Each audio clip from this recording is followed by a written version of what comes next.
happiness is the truth.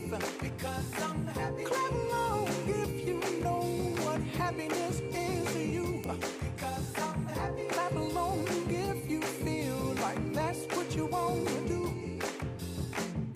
Here come bad news, talking this and that. Well, give me all you got, don't hold it back. I was there with the politicians. I was dancing with them. I was like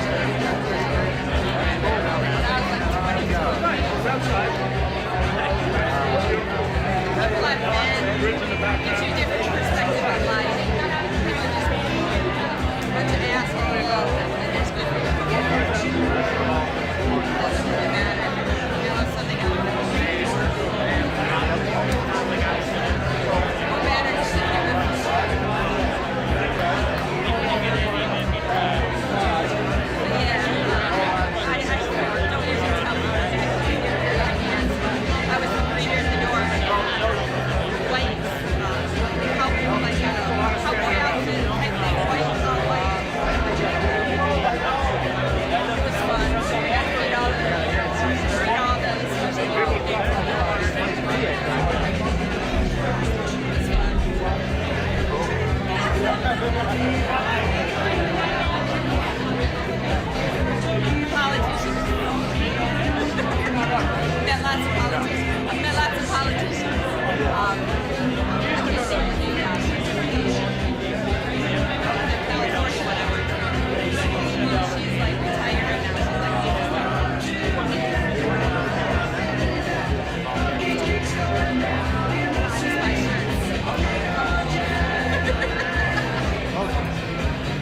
welcome President of UAW Local 652, Ben Franz.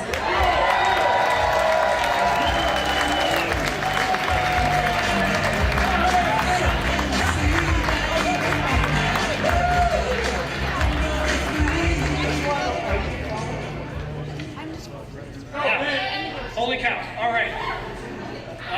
I've been coming to union here, meetings here for 20 years.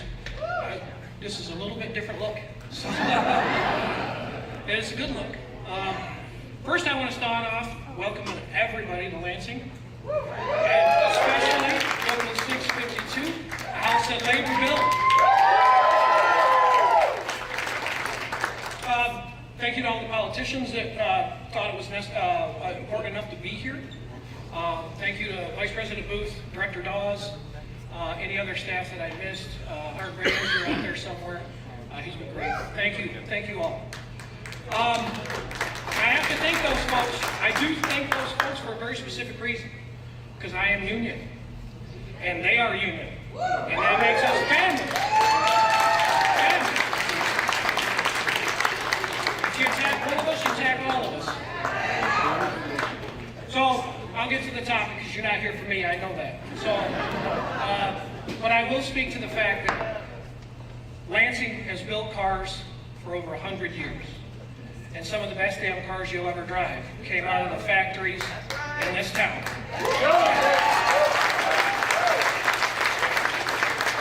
And I was blessed enough to build a wide variety of those. And now I get to do this, and it's even better. As much as I love talking about the history of Lansing, I'm more excited to talk about the future of Lansing. The future is why we're here. No need to dwell in the past. No need to worry about the past. We reminisce, we appreciate, we can enjoy it, but we need to get excited about the future. The future is why we're here, and the future is why I am up here.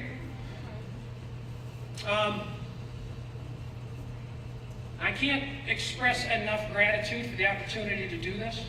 I am excited to support candidates and speak about candidates that support everything that I wake up, live, and breathe, and have pride to do. You already heard from Curtis, you've heard from Alyssa. They're here because it matters to them. I've extended an honorary family membership to Local 652 to them. It means nothing in reality, but to me it means a lot. Because at the end of the day, when we need them, make one phone call, they're here. Every time, without fail.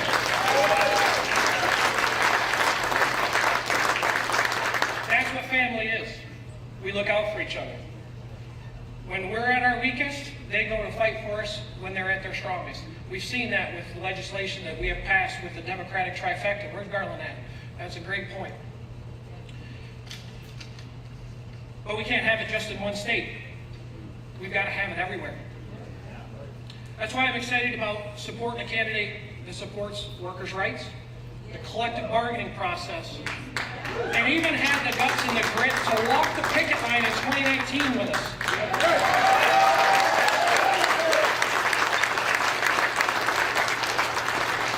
And I'll pick on Curtis and Alyssa, they did that too, but I'm not talking about either one of them today. I am a union worker. I believe in union. I believe in family that comes from the union. I believe in the prosperity, and I'm a living recipient of what collective bargaining rights can do. Poor kid to Local 652 president.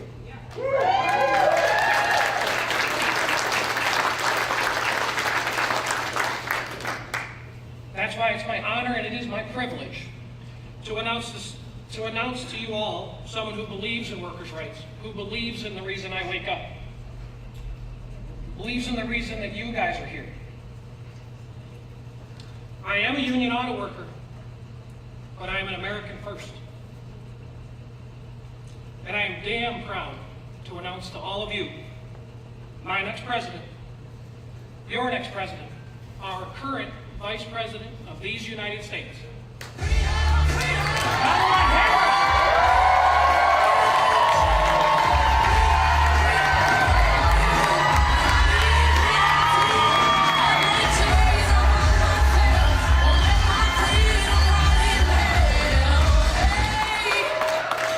Keep on running 'cause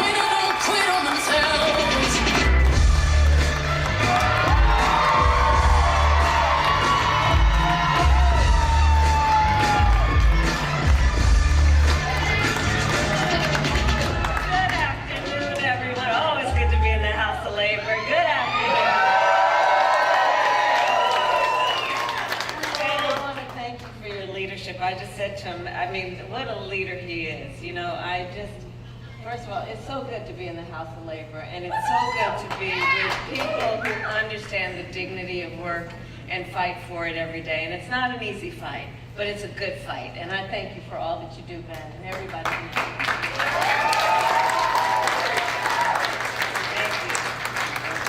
So it's wonderful to be back in Michigan and to be with so many incredible leaders, including, of course, Representative Slotkin. Where is she? There you are, who we must elect to the United States Senate. And we will count on that. State Senator Hertel, let's send him to the United States House of Representatives. And a special thanks to the brothers and sisters of United Auto Workers. Thank you for all that you are, all that you do.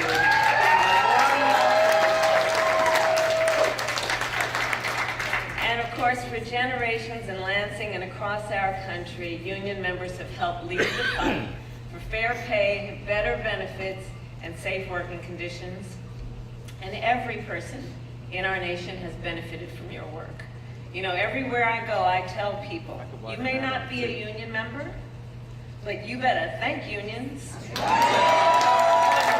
a work week, the sick leave, or paid family leave, and vacation time.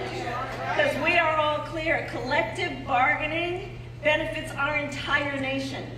Our entire nation.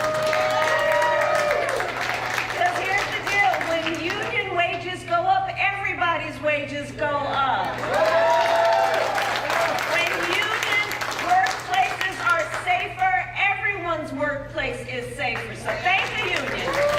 Thank the union. And the bottom line is when unions are strong, America is strong.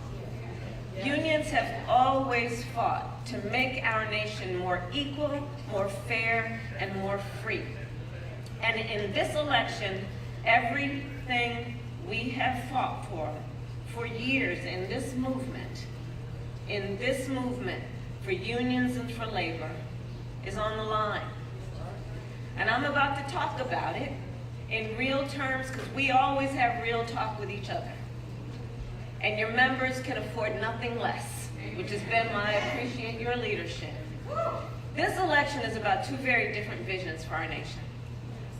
One that's trying to take us backward, him, and ours that is about moving forward and about the future.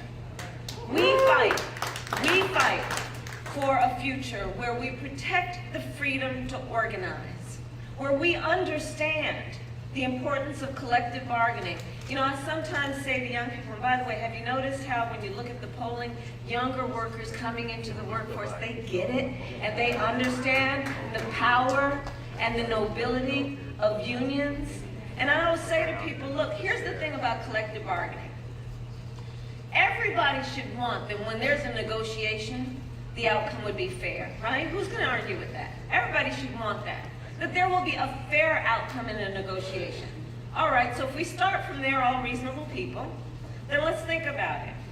If you're talking about the worker, the one worker, trying to negotiate against the corporation, is that outcome going to be fair? No. The disparity in power is too great. So collective bargaining, it's a simple and important point. You let the workers organize so that the collective together, who have the same concerns, the same issues, can be banded together to have equal power in a negotiation, because the whole point is the outcome of the negotiation should be fair. That's what collective bargaining is about. That's what unions are about. It's about basic fairness. And it's about the dignity of work. Understanding all workers deserve to be treated with dignity and respect. That's what we're talking about when we talk about this movement, and the strength of the movement, and the importance of keeping it going. We talk about then our knowledge about the importance of building a future where we tap into the ambition of the American people. where we build what I call an opportunity economy, right? So every American has an opportunity to own a home, to buy a car, to build wealth, to start a business. And I will always, it is my pledge to you, put the middle class and working people first. I come from the middle class, and I will never forget where I come from.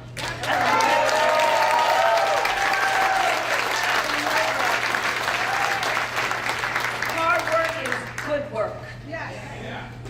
Hard work is good work and must receive the value to which it is due, which means understanding the value of the worker. And we know we cannot have a strong middle class without American manufacturing. Over the last 3.5 years, we brought manufacturing back to America, creating 730,000 manufacturing jobs. With your help, we announced the opening of more than 20 new auto plants in the United States, and we did it by investing in American industry and American workers. And I will make sure America, not China, wins the competition for the 21st century.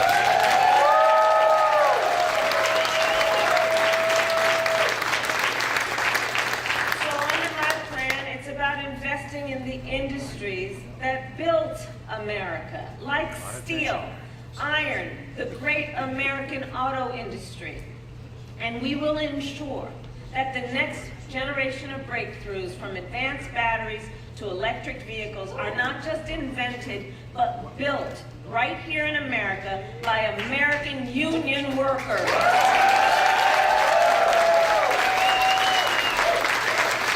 it is they and you who have proven how to get the job done. And as part of that vision, we will invest in manufacturing communities like Lansing. We will retool existing factories, hire locally, and work with unions to create good-paying jobs, including, by the way, jobs that do not require a college degree. And I'm going to tell you why. And I'm going to tell you why, because I'm really clear that a college degree is not the only measure of the skills and experience of a qualified worker, and we need to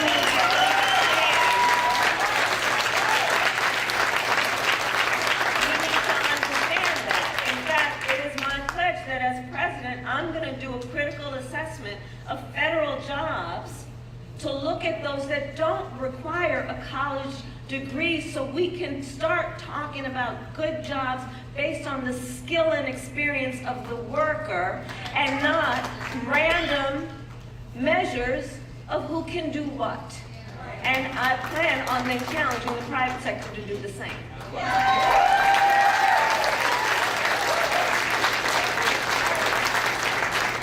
And we will, importantly, protect the pensions of union workers and retirees.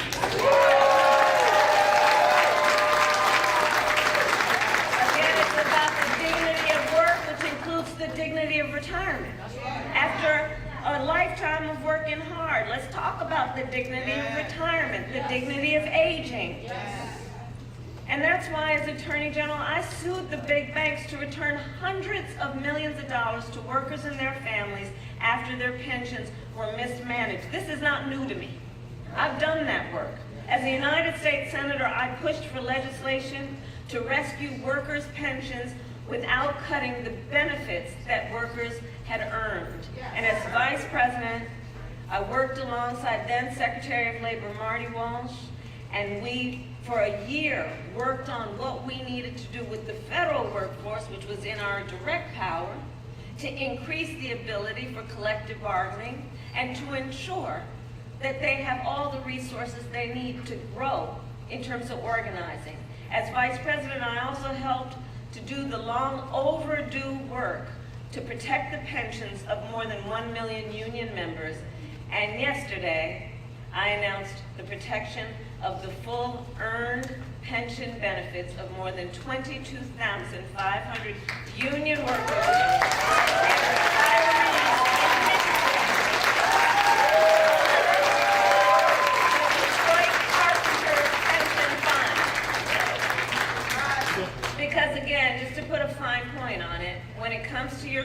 pension or Social Security or Medicare. These are retirement benefits you have earned. This is not about a giveaway. You've earned it, and it must be protected, and it must be respected after decades of hard work that you receive it. And honoring these benefits must be an ironclad commitment. Now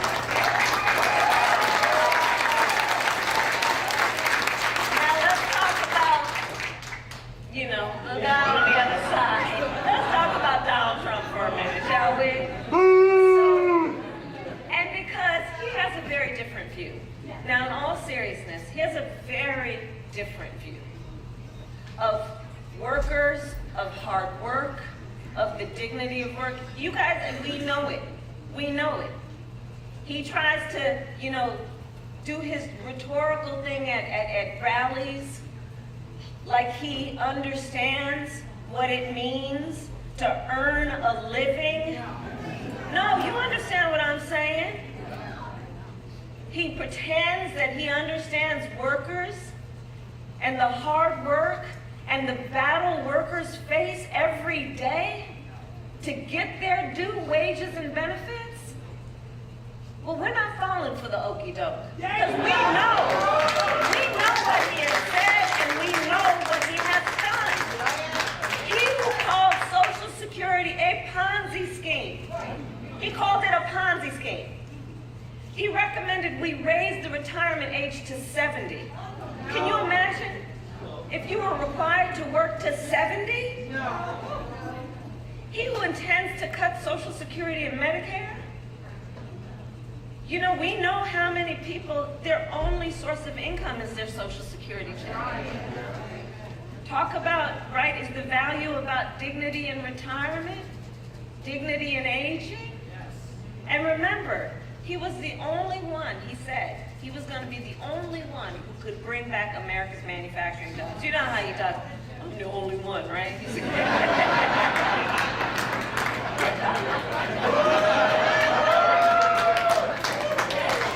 And then, because we're too busy watching what he's doing to hear what he's saying, we know America lost nearly 200,000 manufacturing jobs when he was president, okay? Including tens of thousands of jobs right here in Michigan. And those losses, we know and will note, started before the pandemic, okay? Making Donald Trump one of the biggest losers manufacturing jobs in American history. And his track record for the auto industry was a disaster. He promised workers in Warren that the auto industry would, I'm going to quote, not lose one plant under his presidency. Then American automakers announced the closure of 6 auto plants when he was president, including General Motors in Warren and Stellantis in Detroit. Thousands of Michigan auto workers lost their jobs. And if he wins again, we can expect there would be more of the same. Because we know what he has done. And we know that we're going to focus on the work, not the words, when it comes to Donald Trump. Outside? And we know where he took us the last time. And check this out, Donald Trump's current running mate, because the job is open, right? Like when people go for an interview, especially the young people, they'll go for an interview and they'll sit down and they're in the interview and they'll say, why is the job open? Well, we know why that job was open. So Donald Trump's running mate recently suggested that if they win, they would threaten the Grand River Assembly plant right here in Lansing. The same plant that, with your help, our administration protected earlier this year, saving $650 million.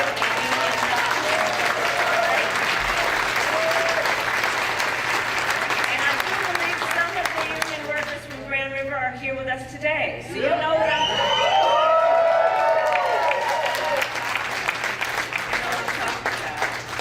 And Trump's running mate called your jobs table scraps, right? So let me just say, needless to say, I will always have your back. And we'll keep fighting to make sure that you keep your jobs right here in Lansing and keep these most noble and important jobs for America's strength. That's the work you all do. You know, Donald Trump, he also promised that he was going to stop offshoring. Remember that? Then he cut taxes for corporations that shipped 200,000 jobs overseas during his presidency. Cut the taxes for those corporations, okay? And awarded nearly $500 billion in federal contracts to companies that were offshoring jobs, okay? Follow the money. He gave your tax dollars to companies that were sending your jobs overseas. And we gotta get the word out to all of the brothers and sisters in labor and remind them of what this dude does, right? What he actually does. Because make no mistake, Donald Trump is no friend to labor. He is no friend to labor, and we've gotta listen to what he says. Know that, you know that famous saying, listen when people tell you who they are. In fact, can we roll the clip?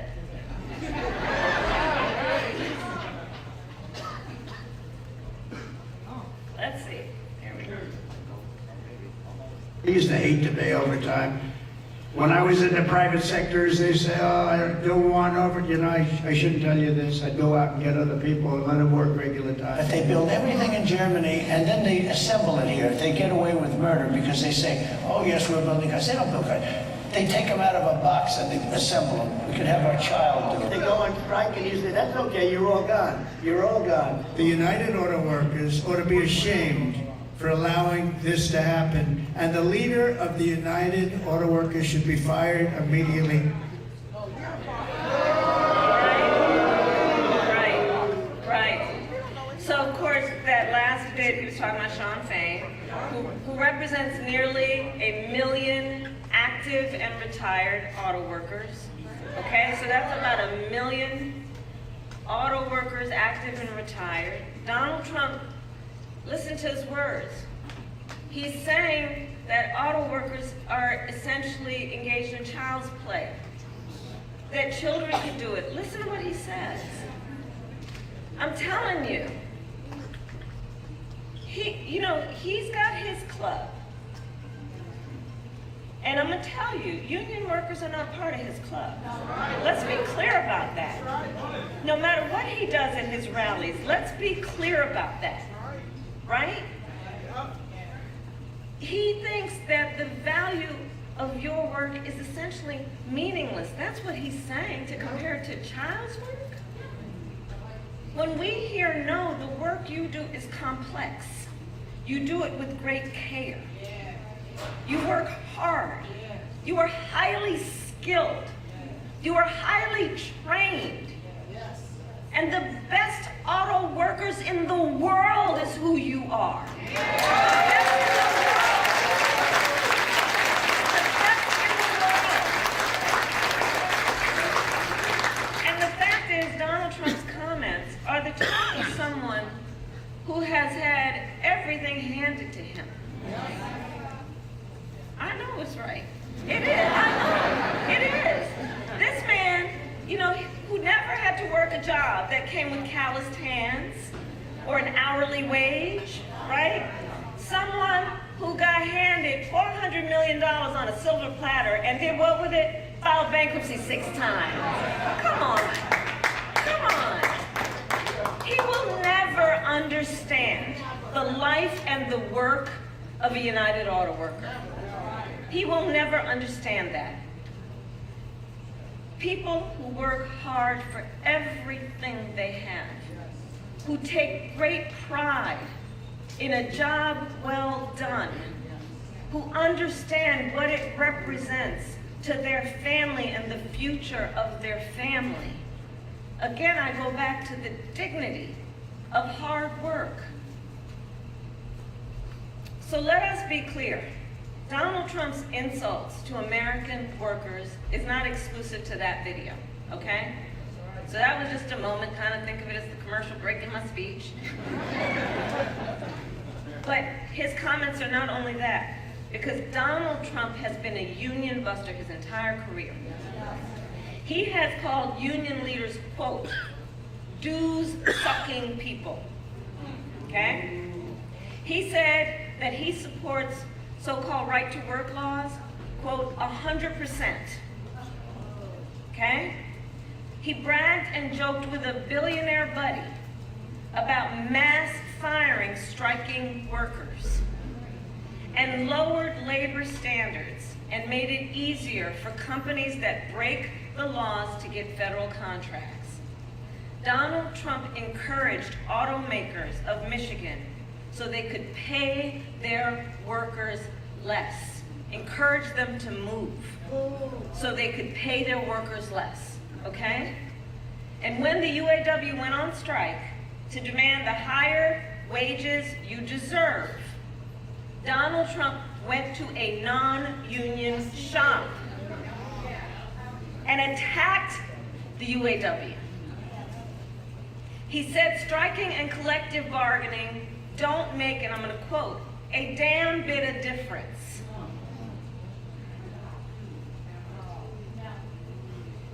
So here's the bottom line. Donald Trump's track record is a disaster for working people. And he is, I believe, an existential threat to America's labor movement. And everything he intends to do if he is reelected is also spelled out in that Project 2025. So to read it and to know it is to know he intends to launch a full-on attack on unions and the freedom to organize, okay? He will ban public sector unions, roll back workplace safety protections. Read it when you have some time, Google it, everybody's watching. Look, he will make it easier for companies to deny overtime pay for workers and appoint a union buster to run the Department of Labor. Be sure of that. Be sure of that. So to all the friends here, I say what you already know. It's time to turn the page. Because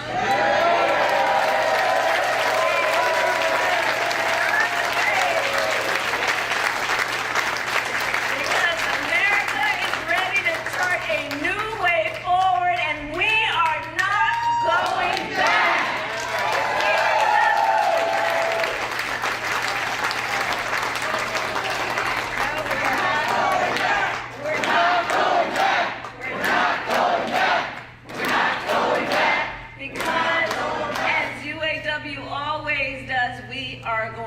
Push forward.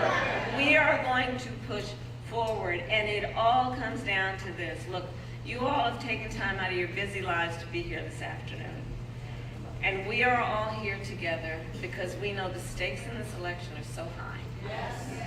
We are all here together because we love our country. Yes. We love our country, and I do believe it is one of the highest forms of patriotism, the expression of the love of our country, to fight for our ideals. And that's what this is about. This is not, at the end of the day, a fight against something. This is a fight for something. This is a fight for something. Including the fight to realize the promise of America. After all, that's what unions have always done. Yes. It's about understanding the promise of America, which has to include the promise that we should make to the workers of America. So we have 18 days to get this done. It's not a lot of time, okay? And we know this is going to be a tight race until the very end. Yes. We are the underdog. But make no mistake, we will win.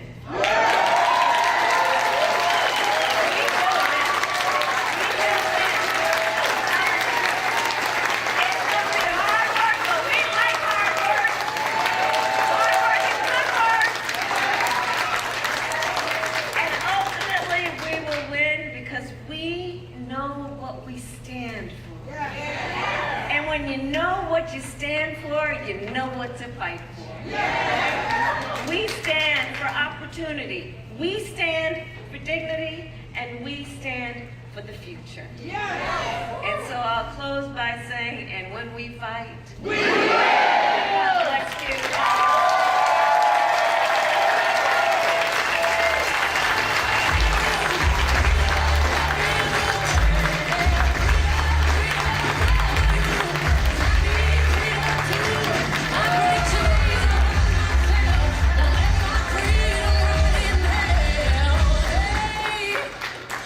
Keep on running 'cause the winner don't quit on themselves.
Thank you.